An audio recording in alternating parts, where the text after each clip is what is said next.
আল্লাহ তাআলা পবিত্র কোরআনের সূরা হিজরের ৯ নম্বর আয়াতের মধ্যে আল্লাহ তাআলা বলেন, ইন্না নাহনু নাযালনা যিকরা ওয়া ইন্না লাহু লাহাফিজুন। যে এই কোরআন আমি অবতীর্ণ করেছি, এই কোরআনের সংরক্ষক আমি নিজেই। এই কোরআনের সংরক্ষক কে? আল্লাহ। কোরআন অবতীর্ণ করেছেন কে? আল্লাহ। আল্লাহ তাআলা বলেন, যালিকাল কিতাবু লা রাইবা ফি। এটা এমন একটা কিতাব, যেই কিতাবের মধ্যে কোনো সন্দেহ নাই, সন্দেহের কোনো অবকাশ নাই। এই কোরআনটা হলো মুসলমানদের জন্য একটা জীবন বিধান। মানুষ পরিবর্তনশীল, দিন বাই দিন মানুষ পরিবর্তন হচ্ছে, যুগ পরিবর্তন হচ্ছে। এক শতাব্দী থেকে অন্য শতাব্দীতে আমরা চলে যাচ্ছি, কিন্তু কোরআনের কোনো পরিবর্তন নাই। কোরআন অপরিবর্তন, কোরআনের কোনো পরিবর্তন নাই। এখন এই কোরআন এর কোনো পরিবর্তন নাই, পরিবর্তনের কোনো সন্দেহের অবকাশ নাই। কোরআনের কারীমের মধ্যে ১১৪টা সূরা। এই সূরার মধ্য থেকে বিসমিল্লাহির রহমানির রহিমের বা থেকে শুরু করে সূরা নাসের সিন পর্যন্ত একটা হরকত, একটা জজম, একটা তাসদীদ, একটা অক্ষর কেউ পরিবর্তন করার ক্ষমতা রাখে না। কেউ বাড়াইতেও পারবে না, কেউ কমাইতেও পারবে না। এই কোরআনকে আল্লাহ তাআলা অবতীর্ণ করেছেন। এটা হলো আল্লাহ রাসূল সাল্লাল্লাহু আলাইহি সাল্লামের সবচেয়ে বড় একটা মুজিজা। আল্লাহ তাআলা আল্লাহ রাসূল সাল্লাল্লাহু আলাইহি স্বয়ং আল্লাহ তাআলা এটা দান করেছেন। পৃথিবীর অন্যান্য যত ধর্মগ্রন্থ রয়েছে, প্রত্যেকটা ধর্মগ্রন্থ পরিবর্তনশীল। অর্থাৎ এক নবী আসছেন, পরবর্তী নবী আসার আগ পর্যন্ত তাদের ধর্মটা এতটুকু পর্যন্ত ছিল। মুসা আলাইহিস সালাম থেকে ঈসা আলাইহিস সালামের আগ পর্যন্ত মুসা আলাইহিস সালামের ধর্ম ছিল। ঈসা আলাইহিস সালাম থেকে মুহাম্মদ সাল্লাল্লাহু আলাইহি সাল্লাম পর্যন্ত ঈসা আলাইহিস সালামের ধর্মটা ছিল। এরকম ভাবে ১,২৪,০০০ মতান্তরে ২,২৪,০০০ নবী রাসূল প্রেরণ করেছেন।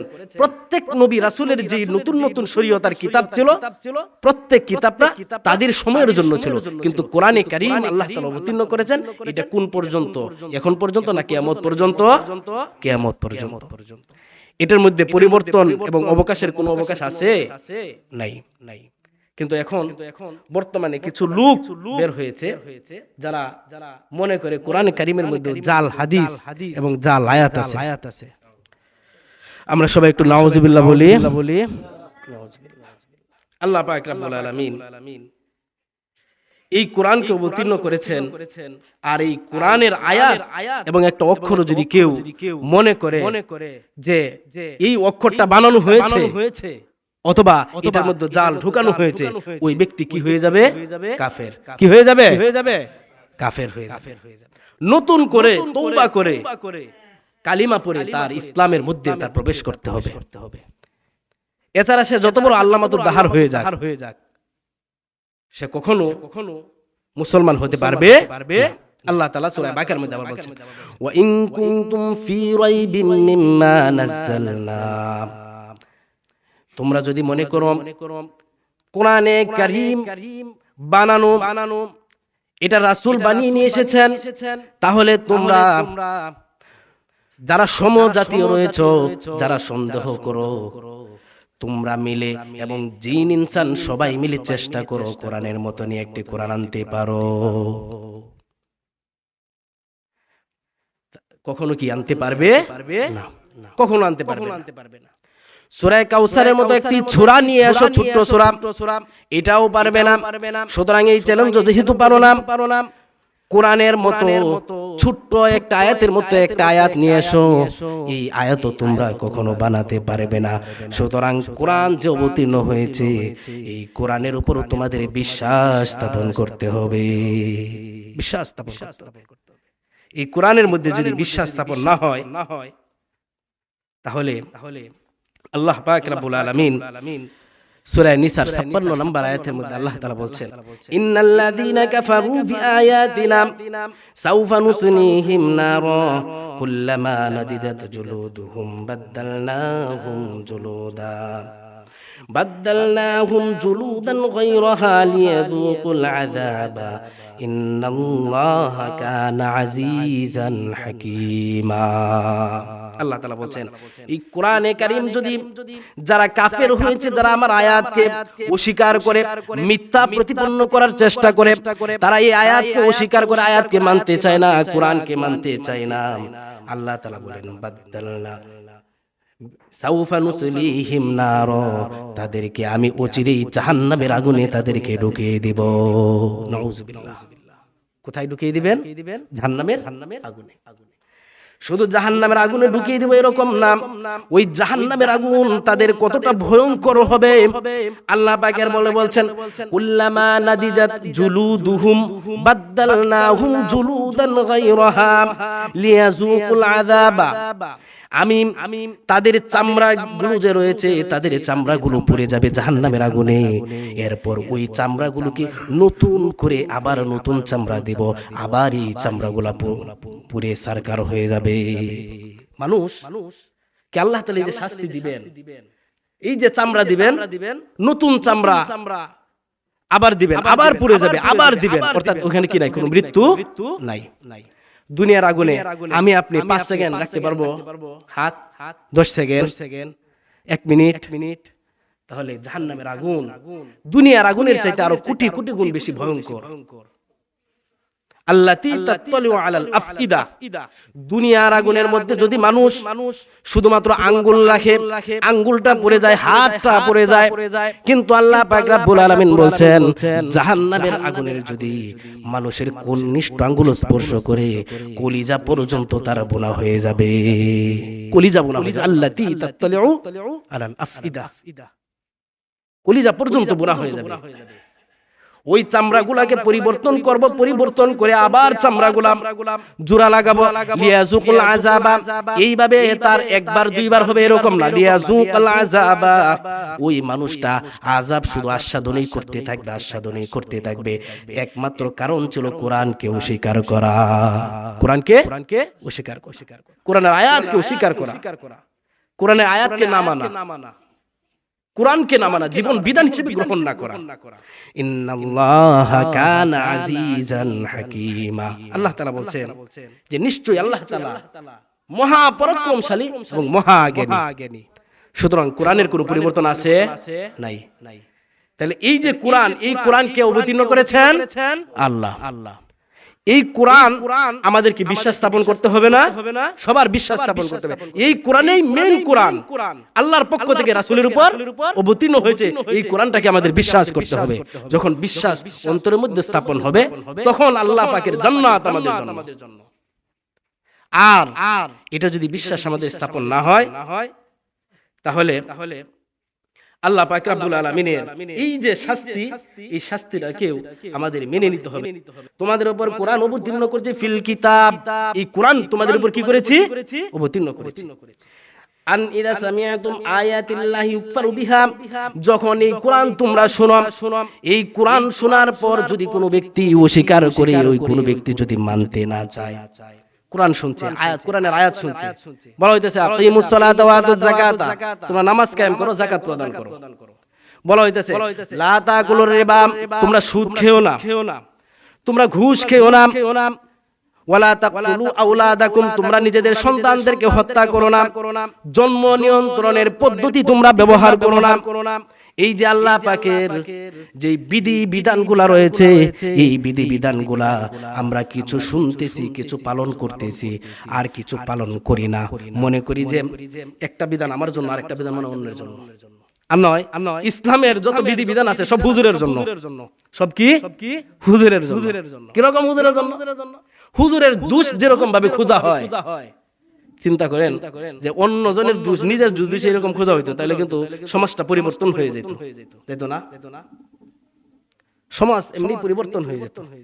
দোষ যেরকম ভাবে খোঁজা হয়, শুধু এই মসজিদের না, বাংলাদেশের প্রত্যেকটা মসজিদের হুজুরের দোষ যেভাবে খোঁজা হয়, ওই দোষ না খুঁজে যদি নিজের দোষ খুঁজতাম, তাহলে মনে হয় সমাজ পরিবর্তন হয়ে যেত। হুজুর কেন দোয়া করলেন না? হুজুর কেন ওই জায়গায় গেলেন না? হুজুর কেন এই কাজটা করলেন? হুজুর কেন এইভাবে করলেন না? হুজুর কেন ওইভাবে করলেন? এই বিভিন্ন দোষ খোঁজা হয়, অথচ এটা কোনো মানে হালাল বা হারামের এরকম কোনো কিছুই না। বেদাত কাজগুলাকে নিয়েও হুজুর এই মেলাতে কেন গেল না, ইয়া নবী সালামু আলাইকা হুজুর কেন বললো না, হুজুর কেন দাঁড়াইলো না, হুজুর কেন সালাম দিল না, কেন হুজুরে কি একা সালাম, আপনার সালাম দেওয়া উচিত না? উচিত। যে প্রত্যেকটা হুজুরের দোষ যেরকম ভাবে খোঁজা, যদি প্রত্যেকটা মানুষ নিজের দোষ খুঁজতো তাহলে সমাজ এমনি পরিবর্তন হয়ে যায়। আল্লাহ তাআলা কি বলেন?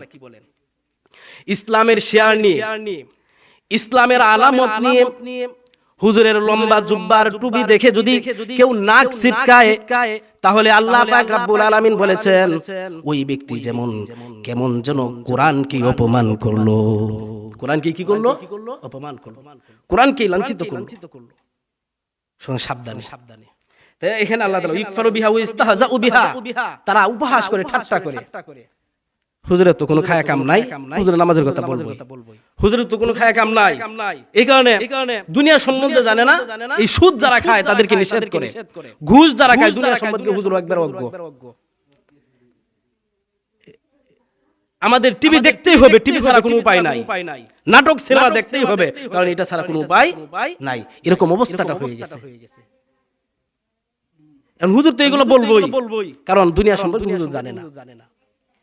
যে ওয়ায়ুস্তাহজাউ বিহা, ইসলামের কোন নিদর্শনকে যদি উপহাস করা হয়, ইসলামের কোন বিষয়কে যদি অস্বীকার করা হয়, তাহলে আল্লাহ পাক রব্বুল আলামিন বলছেন যে ফালা তাকউদু মাহুম, যারা তোমাদের সাথে থেকে ইসলাম নিয়ে কটু কথা বলে, কোন হুজুরকে নিয়ে কটু কথা বলে, কোন কোরআনকে নিয়ে কটু কথা বলে, ফালা তাকউদু মাহুম, তাদের সাথে তোমরা কি করতে পারবা না?